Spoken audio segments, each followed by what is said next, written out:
Welcome to the Calm Analytics channel. I'm Tizengauzen. Today is August 28th and there are a lot of important news stories. In this episode, a massive strike on Kyiv, an entire residential building destroyed, and unfortunately, there are casualties and injured. What is this? Once again, it's a slap in the face to Washington and a demonstration of impunity from Putin. And the US is hitting India with tariffs, but continues to buy fuel made from Russian oil. How does this scheme work?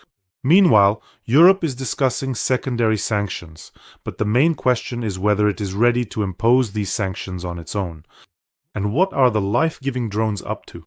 Moscow is already being forced to buy gasoline from Belarus, and Hungary is taking revenge on a Ukrainian commander, and about how Azerbaijani President Aliyev is tearing apart the Kremlin's propaganda narrative.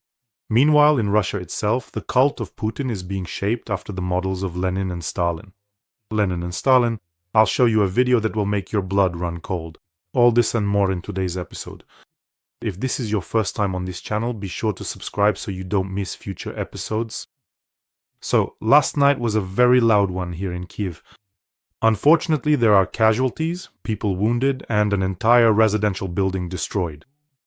Last night, Russia carried out a massive bombardment using cruise missiles, including ballistic missiles, aeroballistic Kinzhal missiles, and attack drones. The main target of last night's strike was Kyiv. And just think about it. During the night, Russia used 20 Kak-101 cruise missiles, 2 Kinzhal aeroballistic missiles, and 9 ballistic missiles, Iskander-M, and almost 600 attack drones. Unfortunately, there are casualties and wounded. Practically no Russian strike goes by without this. At this moment, it is already known that at least 15 people have died, including 4 children, and 45 people have been injured. Unfortunately, as experience shows, since they are still clearing the rubble, these are not the final numbers. My condolences to all the families and loved ones who have lost someone, and to those who have been injured. I wish a speedy recovery. And the EU ambassador to Kyiv, Katarina Maternova, stated that last night Russia carried out a targeted strike on a building located next to the European Union's representation in Ukraine. I'd like to ask, how is Donald Trump doing? How's his golf game going?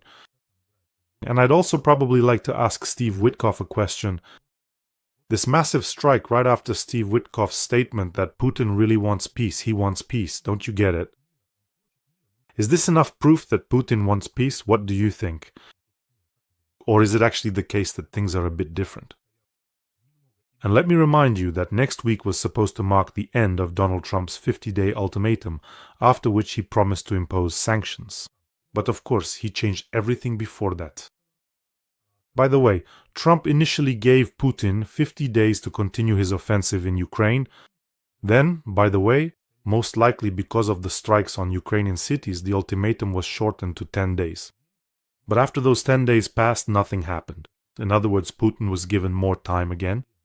Putin probably hoped that with his summer-autumn offensive, he would be able to significantly change the situation at the front and capture new large territories of Ukraine.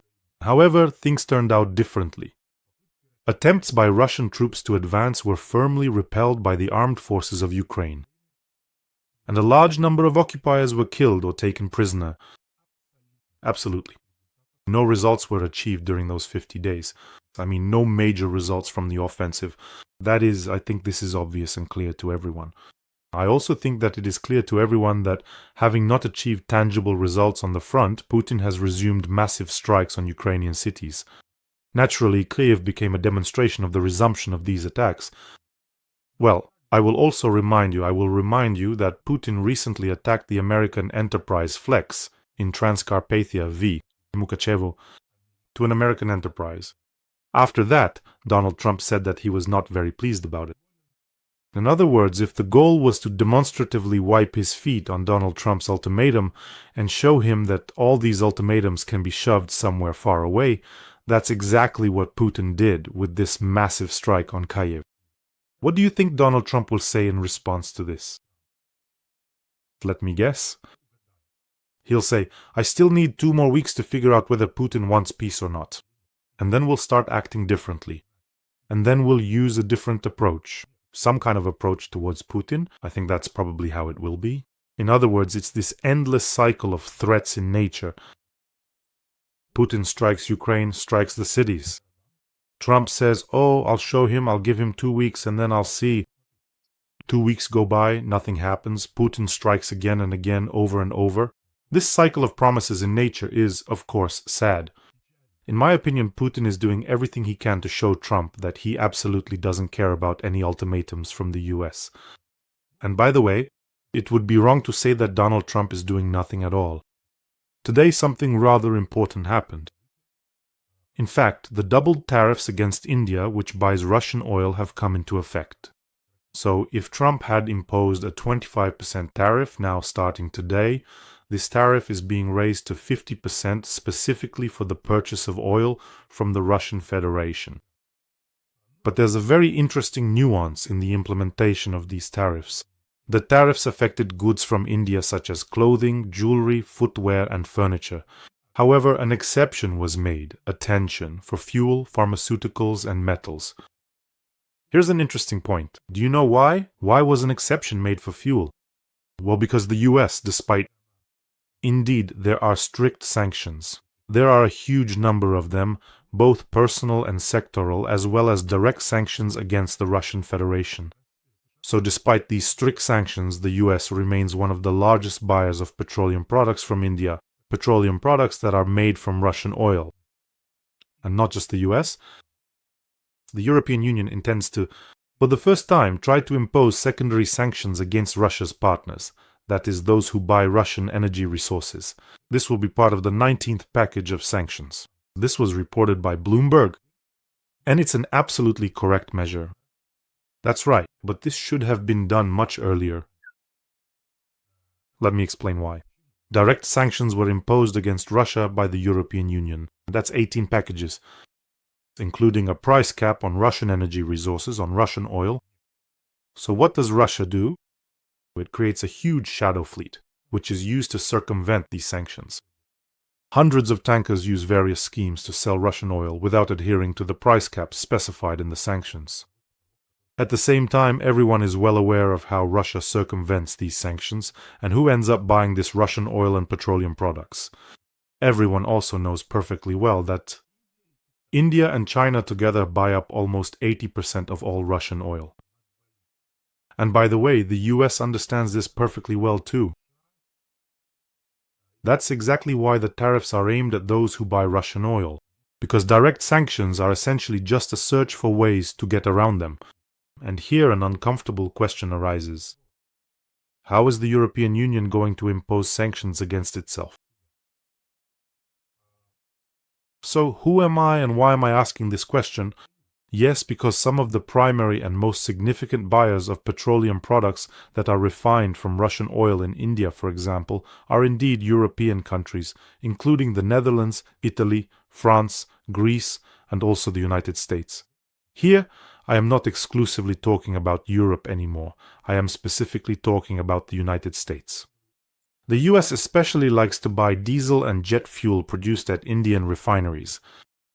So I decided to take a look at who the biggest buyer is. I'll tell you in a moment, but for now let's put up a banner to remind you of an important point. So who are the top 10 buyers? Petroleum products made from Russian oil and processed at Indian plants, the Netherlands. That's one. About 10, almost 11 billion in exports. Singapore, well, the United Arab Emirates, they have their own story. They buy Russian oil for themselves and then sell their own oil. It's a clever move. They sell their own oil on the market. The United States of America currently purchases up to $5 billion worth of goods and services from India annually, as do several other prominent European nations, including Spain, France, Belgium, and the United Kingdom, and even the distant country of Australia. So, in this case, it's probably very appropriate to start by looking at ourselves first. By the way, the head of the US Treasury, Mr. Besant, criticized Europe and said, yes, how can this be? You reproach us, the United States, saying we do nothing, yet you yourselves are buying products derived from Russian oil. Stop doing that. I'm quoting him, I want to say that it's time for our European colleagues to either accept it or keep quiet. He responded harshly. They constantly say, oh yes, the US should do this, the US should do that. President Trump imposed secondary sanctions against India, but the Europeans did not. And he's right. According to him, EU countries are buying products from Indian refineries made from Russian oil. That's exactly what I just told you. Well, in general, you need to start with yourself first and foremost. As they say, either put on your underwear or take off your cross, or vice versa. That's the saying. By the way, friends, let me remind you that while our European partners are still figuring out how to impose these sanctions, and while Donald Trump is considering introducing tough sanctions, the front is being held solely thanks to the heroism of our soldiers. That's why I want to remind you that we regularly organize collections for various units. And what am I saying this for? A huge thank you to you, always. Together with you, we have completed a major fundraiser for 2 drones mall for our medics from the 1st Separate Medical Battalion. Soon, these unmanned evacuation vehicles for the wounded will be with them. They will definitely record a video and show how they work. But for this, I want to express my immense gratitude to you, both from myself and from our medics, our heroes. And now I'm announcing the next fundraiser. You know that we do this together on a regular basis. Today we are launching a new fundraiser for one of the largest brigades, the Separate Presidential Brigade named after Bogdan Khmelnytsky. They are currently engaged in fierce battles in the Donetsk and Luhansk directions. They recorded a special video for us. Take a look. The war continues to scorch our land. The Separate Presidential Brigade addresses Boris Tizengauzen and the viewers of his channel, with a request to provide our battalions with quad bikes to carry out mobile combat missions in the Pokrovsk direction. We are sure you fully understand what kind of hell is happening here right now. We all need to make every effort to preserve the independence of our country. Let's support our warriors, let's support this fundraiser. The link to the fundraiser is in the description of this video. The link to the fundraiser is in the comments. There is mono, there is private, and there is PayPal for those who want to help from abroad. And if by chance you're not watching on my channel, which happens, here is a QR code. It leads directly to the fundraiser account. And now let's talk about the very best sanctions against that Russian oil and petroleum products. After Ukrainian drones struck Russian oil refineries, Russia's processing capacity has already decreased by 17%. So soon, 1/5 of the capacity simply won't be used, and Russia is forced to look for additional sources of fuel supply. In other words, they want to cover the budget deficit. Guess who they want to get gasoline from? From Putin's friend, the potato dictator Lukashenko, Klubnelikov, as we call him, Papa Kolya, as we also call him. That's why Papa Kolya will definitely provide Putin with more gasoline and diesel, because otherwise Russian military equipment simply won't be able to move. And Moscow has already started buying Belarusian petroleum products, so in this regard I have a question. If 2 oil refineries, and I'm especially emphasizing the Mozyr refinery right now, in Belarus are supplying the occupier aggressor with fuel, is it possible at the very least, somewhere on the border between Belarus and Russia, for a train carrying these petroleum products for the Russian army, which is destroying Ukrainians, destroying Ukrainian cities? Can it become a legitimate target? I think it can. For now, I'm only talking about when it leaves the territory of Belarus. But this is a debatable issue even within Belarus itself, although Belarus is a country of partisans. The partisans there are experienced, as we know, so anything is possible. And could you have imagined that the gas station country would end up buying gasoline from Belarus? I mean, just look at how far things have gone. Russia. And just recently another important event took place. In the Ryazan region, there was a massive explosion on the main Ryazan-Moscow oil pipeline. This is one of the main sources supplying petroleum products to Moscow. So, if it isn't repaired in time, Moscow, all those hipsters at Patriarch's Ponds, at the Patriarchs who aren't interested in politics, will simply be left without gasoline. You see? Every voice matters. Join our community, support independent journalism and help us bring you the truth from Ukraine. Become a member of Ukraine Today. Join us now. So, in connection with these strikes, Who do you think stood up for Putin? And not just stood up, but did so aggressively in a way we haven't seen before? Well, we know who it is. The pterodactyl of the world, Orban. So, Hungary is banning entry to the Ukrainian-Hungarian Robert Brovdi, better known by his call sign, Magyar. Who was it that talked about Nazism and oppression? Orban?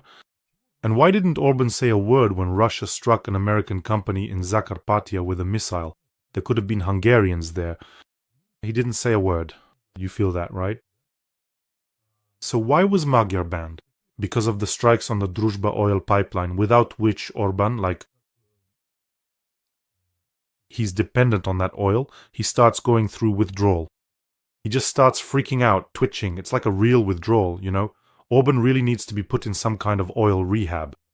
So the commander of the unmanned systems forces, that very same Magyar, reported on the strikes against the Druzhba oil pipeline. And by the way, he also added to his report the slogan of the Hungarian resistance from 1958, which translates as Russian idiots go home.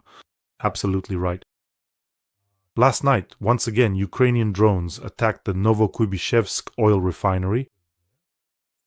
And I have a question. I know, we've just launched an English language channel, by the way, and it's actually started to grow and develop on its own quite well.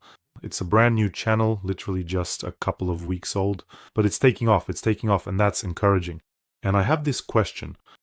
Do you remember the Biden administration has emphasized several times that it's not allowed to strike Russian oil refineries? That somehow something would be affected and there would be terrible, terrible consequences.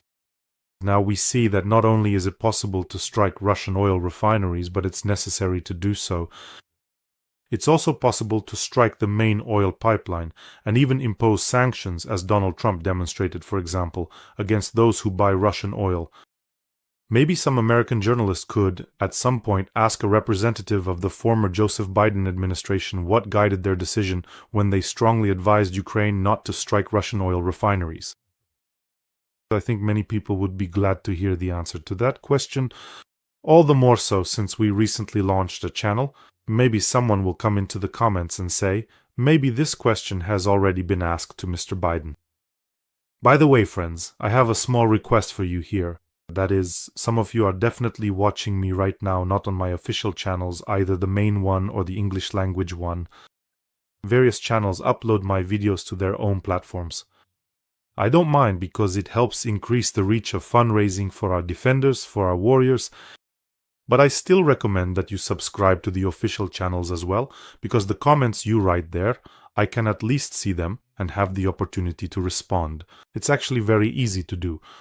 Very easy. As a rule, the channels that show my videos include a link to my official channel, either in the description of this video or in the first comment.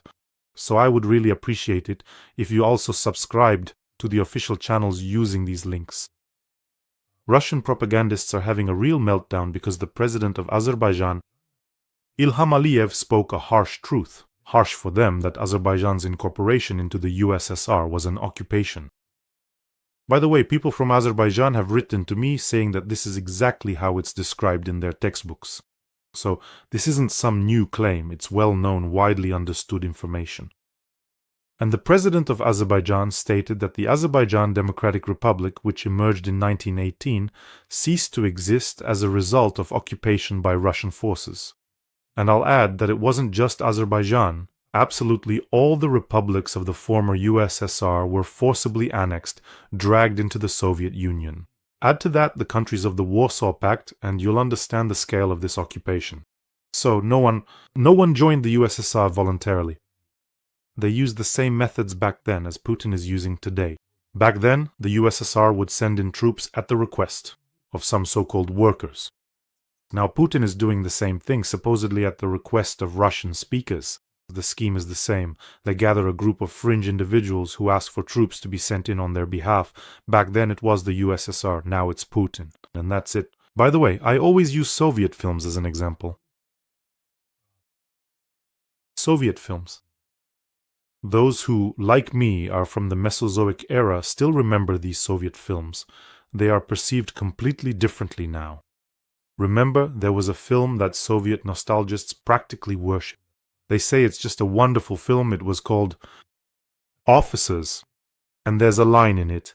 There is such a profession to defend the motherland. That very line. The main character's commander says this line to him when they arrive somewhere in what is now Turkmenistan to fight the villainous Basmachi. You remember, right? The Basmachi, they were portrayed as really bad people, those who were against Soviet power. What were you doing in Turkmenistan? What homeland were you defending there? The same applies to Russian soldiers. How are you defending your homeland in Ukraine? Who even attacked you? I mean, they're acting according to exactly the same template. And of course, they're not defending their homeland in Ukraine. They're doing it for money too. Back then, at least there was some kind of patriotism, for the motherland and all that. But now it's just for money. You won't find a single Russian occupier now who would go into a trench for free for some kind of ideals. There are none like that. Everyone does it for money. And they're not defending their homeland but Putin's Botoxed ass. And they're trying to somehow pull him out of this disastrous, shameful war to save what normal people would call his face. Putin clearly picked the wrong fight. Let me show you a video now. From Kyiv, this is after last night's shelling. This video perfectly and powerfully illustrates who the Ukrainian people truly are. Take a look.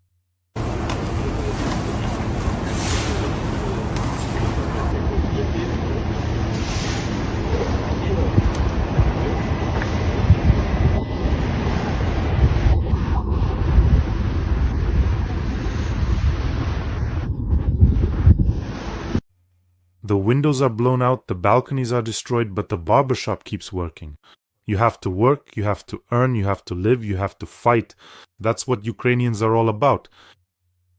And now our segment, Who Let the Internet into the Ward? I'm going to show you the kind of content that's filling various regional and federal channels. There's an aggressive campaign underway to cement the cult of personality around Putin. Now, take a look at this video. America, we are certainly not afraid of you. Russia is indeed a very strong power, and we are incredibly proud of this fact. Russia is a truly formidable power, and we absolutely do not need any other nation or entity. With Putin, we live as if behind a very strong and impenetrable stone wall. Foreigners, gentlemen, why are you persistently trying to bite and attack us? We've got incredibly solid armor and sharp, formidable teeth. You certainly get it. The Germans try to scare us with tigers and leopards. They're crawling toward us. But we have reliable protection. You'll get such a beating and will only become stronger. Let there be hardships, even if there are significant challenges. We are a hard-working and resilient people indeed. We won't be left with nothing. Putin is our brains. Putin is our hero. He cares deeply for everyone. He's truly our father. Putin is our father. Basically, nothing new. Just like Soviet propaganda once labeled Stalin as the father of the people. Well, here, most likely, old man Kabayev is no longer the father of the nation, but the grandfather of the nation. But here, I guess, we need to copy from the Lenin era, because there were poems about Grandpa Lenin. Many people probably learned them in school back in the Mesozoic era. In fact, they made you memorize those poems almost from kindergarten. At a time when you still couldn't perceive things critically, they just hammer this quote into your head. Well, Putin has a simpler task now, or rather his strategists do. You just take a poem about Lenin or Stalin and replace the word Lenin with Putin. For example, I took some old poems about Lenin and swapped Lenin for Putin. We always remember Putin and think about him. We consider his birthday the best day. We prepare to serve our motherland in a Putin-like way, to work, to love in a Putin-like way, and to value friendship. That's it. You don't need to do anything else. Just swap Lenin for Putin and off you go. Or here's another one. The kind and gentle grandfather. Putin looks at us from his portrait. How we draw, how we play, how good we feel right now. Well, I mean, it's just ridiculous, right? By the way, you could also take poems about Stalin and just replace Stalin with Putin, and it would be a classic. For example, I took a poem from when opportunistic poets wrote odes to Stalin. It's called the poem His Portrait. comrade. Let's walk across Soviet land. Let's look into apartments, the Union Committee, the village council, the school, the cinema. In the children's sanatorium, everywhere we go, we see that familiar portrait. In distant winter quarters covered with snow, in the bright palaces of the Academy of Sciences, everywhere he is visibly present with us, the leader and teacher, comrade and friend. So let millions of people look with love at his millions of portraits. He is worthy of the people's love. He is our first and best deputy. He made our motherland unbreakable. He is the creator of our constitution. Great and close, dear and beloved. Putin is a teacher, friend, and father. Well, isn't this modern Russia? So what do you think? Why invent tyrants whom Putin admired, attributing to them the creation of Ukraine, Lenin and Stalin? His entourage did all the work for him. But here's another poem, a short one, and it's very characteristic of modern Russia as well, if you replace Stalin with Putin. In the heat of battle, when the soldiers stood at a fiery and difficult line, they would say the word Putin, and it would ease their hearts. Whether at the front line or deep in the rear, the latest news was broadcast everywhere over the radio. Putin was with us, the country, and he was everywhere with us. His greatness grew 100-fold. He became our guiding star, our guiding star. He has been awarded the love of the entire nation, the most wonderful, the most precious of all rewards. Well, it's that old lady. Well, it's her. It's all for them, you see? A poem from 1945. I guarantee you that in a short time, when Russia bans the hated messengers and information resources where at least a little truth still remains, all of this will be banned and everything will be fully controlled through the state messenger Max. It's simple. The Russian information space will be filled with poems like these. Right now, maybe some of those people who aren't interested in politics, sitting there with their lavender raff coffee, will laugh at this, but later they'll be the ones reading it. They won't understand why, but they'll do it. And then just like in North Korea, the best pastime in Russia will be a day off when the whole family can go visit a monument to bow to Putin, to him. Well, and those who don't go to the monument can be shot a little.